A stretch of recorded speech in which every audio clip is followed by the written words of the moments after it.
नमस्कार दोस्तों। बांग्लादेश के प्रमुख यूनुस ने जो किया आप सब जानते हैं। इनका मानना है पूर्वोत्तर भारत बांग्लादेश पर निर्भर है। यदि चिकन नेक जो मात्र 22 किलोमीटर चिकन नेक यदि इसे काट दिया जाए तो भारत का पूरी भारत से संपर्क कट जाएगा और ऐसा चीन कर सकता है। फिर बनेगा चीन बांग्लादेश इकोनॉमिक कॉरिडोर जो इतना आसान नहीं है। आज हम जानेंगे कि क्या चीन ऐसा कर सकता है, 1971 में भारत ने क्या गलती की, कैसे हम चिकन नेक की कमजोरी को दूर कर सकते हैं, वर्तमान में विश्व में कैसे भू राजनीति हो रही है। देखिए, चीन एक विस्तारवादी नीति वाला देश है। चीन का लगभग उसके सभी पड़ोसी राष्ट्रों से विवाद है। चीन ने दूसरे देशों के बहुत बड़े क्षेत्रों पर कब्जा कर रखा है। पूरे तिब्बत पर ही कब्जा कर लिया है। 1962 के युद्ध में चीन ने भारत के बड़े क्षेत्र जिसे अक्साई चीन कहा जाता है पर आज भी कब्जा कर रखा है और भारत कुछ नहीं कर सका। चीन की भारत से 5 गुना बड़ी अर्थव्यवस्था है, यानी कि चीन की अर्थव्यवस्था 17 ट्रिलियन डॉलर है जबकि भारत का मात्र 3 ट्रिलियन डॉलर। सेना में भी चीन भारत से कमजोर नहीं है। 1962 के युद्ध में चीन पूर्वोत्तर भारत के बड़े क्षेत्र पर कब्जा कर लिया था, जिसमें पूरा अरुणाचल प्रदेश शामिल है। आज भी चीन अरुणाचल प्रदेश एवं सिक्किम पर अपना दावा करता है और यदि अब भारत एवं चीन के मध्य युद्ध हुआ तो चीन पूरी कोशिश करेगा कि मात्र 22 किलोमीटर चिकन नेक जो भारत की कमजोरी है पर कब्जा कर पूर्वी भारत को भारत से अलग कर देगा। चिकन नेक की समस्या हम 1971 में हल कर सकते थे। 1947 से पहले पाकिस्तान भारत का अंग हुआ करता था। 1947 में जब पाकिस्तान भारत से अलग हुआ तो पाकिस्तान 2 भागों में था, पश्चिमी पाकिस्तान एवं पूर्वी पाकिस्तान।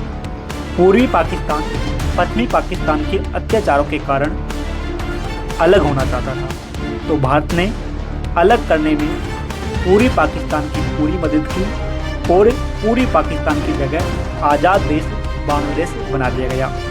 इसमें भारत का बहुत खर्चा हुआ, तो बदले में हमें बांग्लादेश का कुछ उत्तरी हिस्सा या चटगांव वाला हिस्सा, क्योंकि ये दोनों क्षेत्र भारत के लिए रणनीतिक दृष्टि से बहुत महत्वपूर्ण थे, क्योंकि चटगांव से भारत का त्रिपुरा राज्य कुछ ही किलोमीटर दूरी पर है।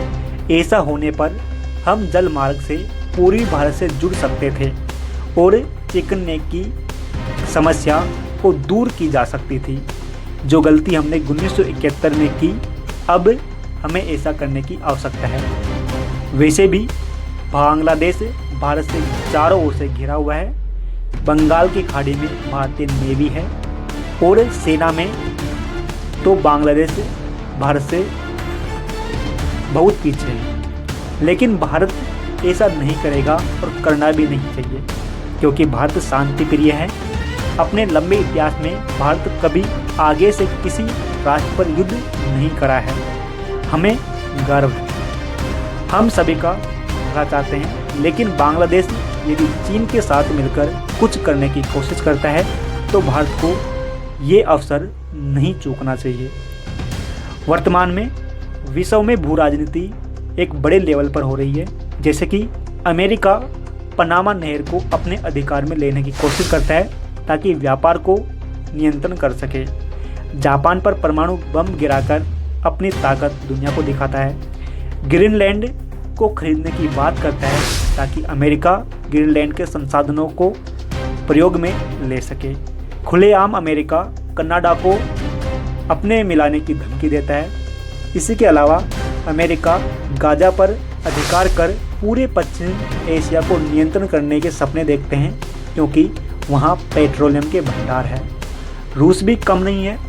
रूस नाटो में शामिल होने के नाम पर यूक्रेन के लोहे, पेट्रोल, कोयला भंडार पर कब्जा करता है। इसी के साथ यूक्रेन के क्रीमिया पर अधिकार करने की कोशिश करता है ताकि भूमध्य सागर, काला सागर होते हुए क्रीमिया फिर एजोव सागर से नदियों के रास्ते अपनी राजधानी मॉस्को तक जा सके। चीन दक्षिणी चीन सागर के संसाधनों का प्रयोग करने के लिए दक्षिण चीन सागर को ही अपना बताता है, विश्व के नियमों को नहीं मानता है। लेकिन भारत है, वसुधैव कुटुंब की बात करता है।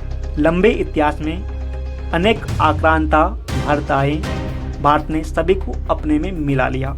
लेकिन आज भारत विश्व की 5वीं बड़ी अर्थव्यवस्था है और लगातार बहुत तेजी से बढ़ रही है। भारत को भी अपनी रणनीतिक दृष्टि में मजबूत होने की आवश्यकता है।